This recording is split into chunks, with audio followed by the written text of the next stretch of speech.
जब भी आप खाना खाएं तो हर समय ये बात का ध्यान रखें, हर समय, कि दो ऐसी विरुद्ध वस्तुएं एक साथ ना खाएं जिनका गुण और स्वभाव एक दूसरे के विपरीत है। दो विरुद्ध वस्तुएं एक साथ कभी भी ना खाएं, यह है सीधा सीधा सूत्र। अब आप कहेंगे हमें पता नहीं विरुद्ध वस्तुएं क्या हैं। मैं कुछ विरुद्ध वस्तुओं की सूची बता देता हूं। डिटेल सूची तो बागवती जी ने बताई है। 103 वस्तुएं हैं जो एक दूसरे के एकदम खिलाफ हैं। 103 वस्तुएं। जैसे सबसे पहली वस्तु उन्होंने बोली है प्याज और दूध, दोनों एक दूसरे के जानी दुश्मन हैं।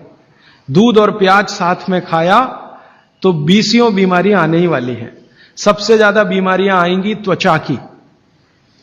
आपको सोराइसिस होगा, आपको एक्जिमा होगा, आपको खाज होगी, आपको खुजली होगी अगर प्याज दूध साथ में खा रहे हैं तो कभी भी ना खाएं।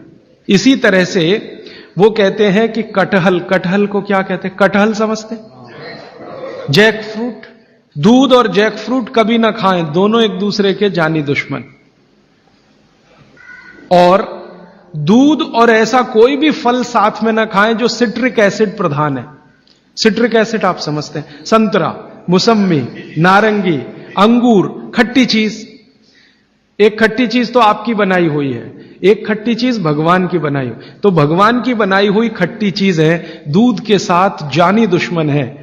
भागवत जी ने बहुत साल रिसर्च करके बताया एक ही खट्टा फल है जो दूध के साथ खाएं, वो है आंवला।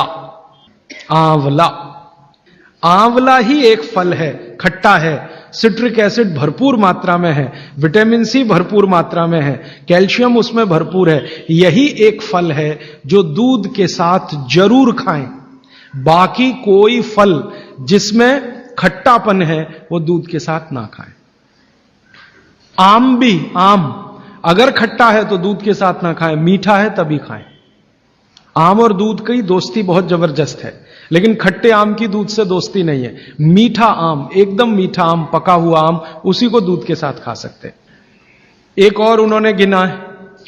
वैसे तो आप जैन हैं तो ये बात आपके लिए लागू ही नहीं होती, लेकिन जैन नहीं है इसलिए कह रहा हूं। तो कभी भी शहद और घी एक साथ ना खाएं। दुनिया का सबसे खराब जहर है ये, शहद और घी। शहद घी साथ में ना खाएं। शहद खाना है तो घी ना खाएं, घी खाना है तो शहद ना खाएं। इसी तरह से उड़द की दाल और दही गलती से भी साथ में ना खाएं। उड़द की दाल, वैसे तो मैंने कल बोला था द्विदल, द्विदल में सबसे खतरनाक है उड़द की दाल।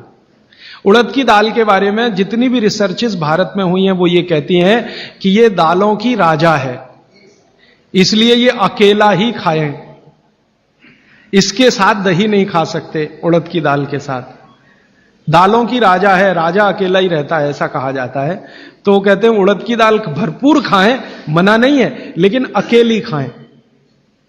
और बाकी जो दालें हैं, अरहर की दाल है, मूंग की दाल है, तो मैंने कल कहा था कि ये भी द्विदल में है, दही तो ना खाएं। लेकिन कोई मजबूरी में खाना है तो उपाय मैंने बताया था कि दही गर्म करके खाएं, माने दही में बघार लगा के खाएं ताकि तासीर गर्म हो जाए उसकी, या मट्ठा गर्म करके खाएं तासीर उसकी गर्म हो जाए।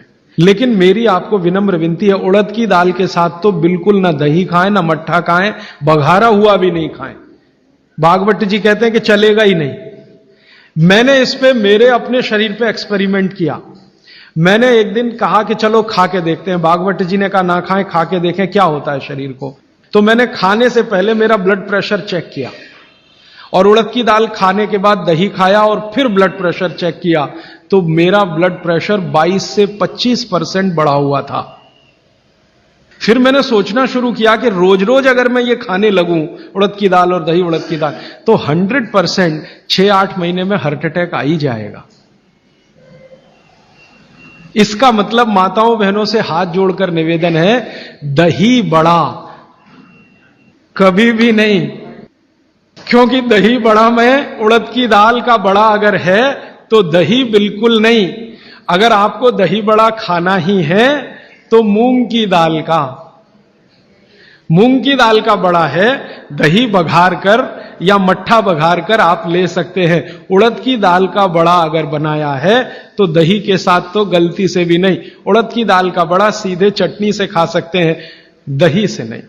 और अगर शादी ब्याह है आपके घर में तो मीनू बनाते समय ध्यान रखें कि मेहमानों को उड़द की दाल का बड़ा और दही ना परोसें, नहीं तो दोहरे पाप के भागीदार बने।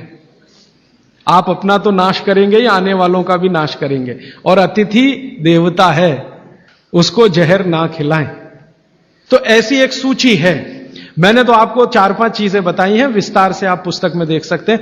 वो सूची ये कहती है 103 वस्तुओं की, ये चीज इसके साथ ना खाएं, ये चीज इसके साथ ना खाएं।